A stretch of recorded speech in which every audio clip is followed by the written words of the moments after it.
రాష్ట్ర సర్కార్ 6 గ్యారంటీల్లో భాగంగా ఏదైతే ప్రామిస్ చేసిందో పేదలకు 200 యూనిట్ల లోపు ఉచిత విద్యుత్ ఇచ్చే పథకం, దాని పేరే గృహజ్యోతి. సో ఇందుకు ప్రజాపాలనలో అయితే దరఖాస్తులు కూడా స్వీకరించింది, మనందరికీ తెలిసిందే. సో వారి రేషన్ కార్డ్స్ కావచ్చు అండ్ ఆధార్ మొబైల్ నంబర్ల సేకరణకైతే విద్యుత్ పంపిణీ సంస్థ ఆల్రెడీ ఒక కసరత్తు అయితే మొదలు పెట్టేసింది. మీటర్ రీడింగ్ యంత్రంలోనే ఈ వివరాలన్నీ కూడా నమోదు చేసేలా ఒక సాఫ్ట్వేర్ని కూడా రూపొందించారు. అండ్ తర్వాతే ఈ బిల్లులు జారీ అయ్యేలా కూడా చర్యలు తీసుకుంటున్నారు. ఈ ప్రక్రియ నగరంలో ఆల్రెడీ స్టార్ట్ అయిపోయింది. 10 రోజుల్లో ఈ ప్రక్రియను పూర్తిగా కంప్లీట్ చేసేసేయాలి అని దక్షిణ తెలంగాణ విద్యుత్ పంపిణీ ఎండి ముషరఫ్ అలీ కూడా అధికారులను ఆదేశించినటువంటి పరిస్థితి కనిపిస్తోంది. సో 10 రోజుల ఈ ప్రక్రియ అంతా ఫినిష్ అయిపోవాలి. గ్రౌండ్ లెవెల్లో అందరూ వచ్చి సో ఈ వివరాలన్నీ సేకరిస్తున్నారు. అంటే ప్రతి ఇంటికి వచ్చి మీ ration card and Aadhaar card and మీ ఫోన్ నెంబర్ ఇవన్నీ కూడా లింక్ చేయబోతున్నారు. సో ఈ ఆదేశాల మేరకైతే అధికారులు గ్రౌండ్ లెవెల్లో వచ్చి పరిశీలన ఆల్రెడీ స్టార్ట్ చేసేశారు. గృహజ్యోతి దరఖాస్తు సమయంలో ఇచ్చిన సమాచారంలో కొన్ని సరిపోవడం లేదు, అంటే ఎగ్జాక్ట్లీ మ్యాచ్ అయితే అవ్వడం లేదు అని అధికారులు అయితే గుర్తించిన పరిస్థితి. సో దీంతో అధికారులకు కొత్త చిక్కులు కూడా వస్తున్నాయి ఇందులో భాగంగానే. సో పనుల నిమిత్తం కొందరు ఇంటి వద్ద ఉండటం లేదని కూడా అధికారులు ఉన్నతాధికారుల దృష్టికి కూడా తీసుకువెళ్తున్నారట. సో ఎవరైనా బయటికి వెళ్ళిపోతే, చాలామంది జాబ్ హోల్డర్స్ ఉంటారు, బిజినెస్ హోల్డర్స్ ఉంటారు, లేదంటే ఏదైనా పనుల నిమిత్తం బయటకు వెళ్ళిపోతే మాత్రం ఈ వివరాలన్నీ సేకరించడం కష్టంగా మారుతోంది అన్నటువంటి మాట కూడా అధికారులు ఎవరైతే గ్రౌండ్ లెవెల్లో వెళ్తున్నారో వాళ్ళందరూ కూడా పైన ఉన్నటువంటి అధికారులకు కూడా చెప్తున్నారు. సో ఇలా జరిగితే వీళ్ళు ఏదైతే 10 రోజులలో ఫినిష్ చేద్దాం అనుకున్నారో ఆ సమయంలో మాత్రం ఈ ప్రక్రియను పూర్తి చేయడం చాలా కష్టం అవుతుంది అన్నటువంటి మాట కూడా చెప్తున్నారు. సో మీటర్ రీడర్లు దగ్గర ఏవైతే ఈ ఇన్ఫర్మేషన్ ఏదైతే ఉందో కంప్లీట్గా, అంటే మీ మీటర్కి మీ ఆధార్ నంబర్, మీ phone number and ration card ఉంటే రేషన్ కార్డ్ నంబర్, ఆ స్లిప్ ఏదైతే ఉంటుందో రాసి పెట్టి అట్లీస్ట్ ఆ మీటర్కి అతికిస్తే ఏంటంటే అధికారులు కంప్లీట్లీ నమోదు చేసుకొని వెళ్ళిపోతారు. మీరు లేకపోయినా సరే ఆ ఇన్ఫర్మేషన్ ప్రాథమికంగా అందుతుంది. సో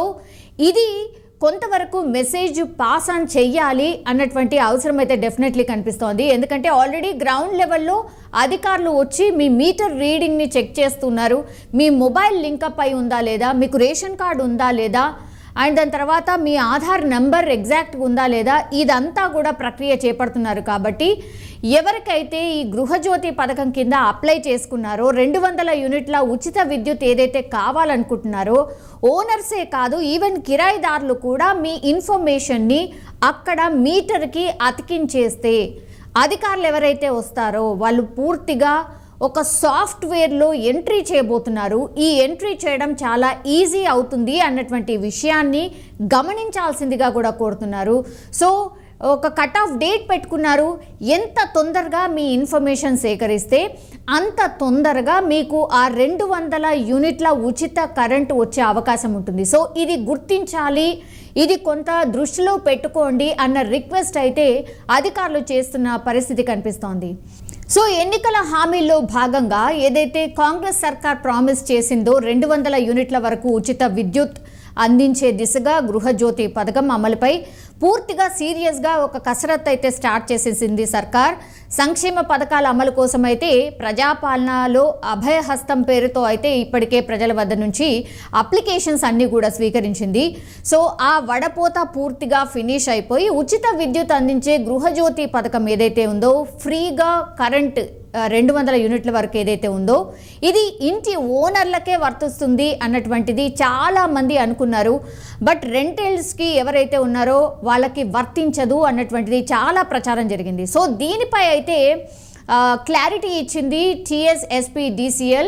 ఒక అధికారికంగా ఒక క్లారిటీ ఇచ్చే ప్రయత్నం చేసింది. గృహజ్యోతి పథకం కింద అద్దెకుండే వారు కూడా అర్హులని ఇందులో క్లియర్ కట్గా చెప్పిన పరిస్థితి కనిపిస్తోంది. సో ఈ విషయంలో జరుగుతున్నటువంటి ప్రచారం ఏదైతే ఉందో ఇదంతా ఫేక్ అన్నటువంటిది ట్విట్టర్ వేదికగా స్పష్టం చేసింది. సో క్లియర్గా కొన్ని డాక్యుమెంట్స్ ఇవ్వాల్సి ఉంటుంది. గృహజ్యోతి పథకం అమలు కోసం అయితే క్షేత్రస్థాయిలో మీకు విద్యుత్ మీటర్కు ఆధార్, రేషన్ కార్డ్ నంబర్లను ఖచ్చితంగా అనుసంధానం చేయాల్సి ఉంటుంది. దీంతోపాటు మీ మొబైల్ నంబర్ ఏదైతే బిల్ క్లెయిమ్ చేస్తుందో ఆర్ బిల్కి ఏదైతే మెసేజ్ రావాలో ఒక మొబైల్ నంబర్ని మాత్రం ఖచ్చితంగా ఇవ్వాల్సి ఉంటుంది. Aadhaar, ration card and mobile number ఇది ఖచ్చితంగా ఇవ్వాలి. అధికారులు వచ్చినప్పుడు ఇది పక్కాగా మీరు ఇవ్వాల్సిందే. మీకు ఒకవేళ గృహజ్యోతి పథకం కావాలన్నా ఆర్ ఫ్రీ విద్యుత్ కావాలంటే మాత్రం ఇది క్లియర్గా అధికారులు అయితే చెప్తున్నారు. ఒకవేళ మీరు అందుబాటులో లేకపోతే మీ మీటర్ ఏదైతే ఉంటుందో దానికి ఈ ఇన్ఫర్మేషన్ని రాసి పెట్టినా సరే అధికారులు వచ్చి నోట్ చేసుకొని వెళ్తారు అన్న రిక్వెస్ట్ అయితే చేస్తున్న పరిస్థితి కనిపిస్తోంది. సో గృహజ్యోతి పథకం కేవలం బిల్డింగ్ ఓనర్స్ ఆర్ ఎవరైతే ఉన్నారో హౌస్ ఓనర్స్కి మాత్రమే కాదు,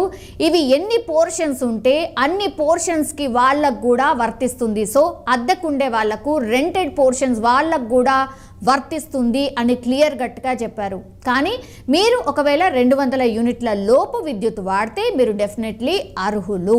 ఓన్లీ ఓనర్ మాత్రమే కాదు, అద్దెకుండే వాళ్ళు కూడా అర్హులు అన్నటువంటిది అయితే క్లియర్గా విద్యుత్ శాఖ అధికారులు ట్విట్టర్ ద్వారా చెప్పినటువంటి పరిస్థితి. ఇది ఒక రకంగా గుడ్ న్యూస్ అని చెప్పొచ్చు.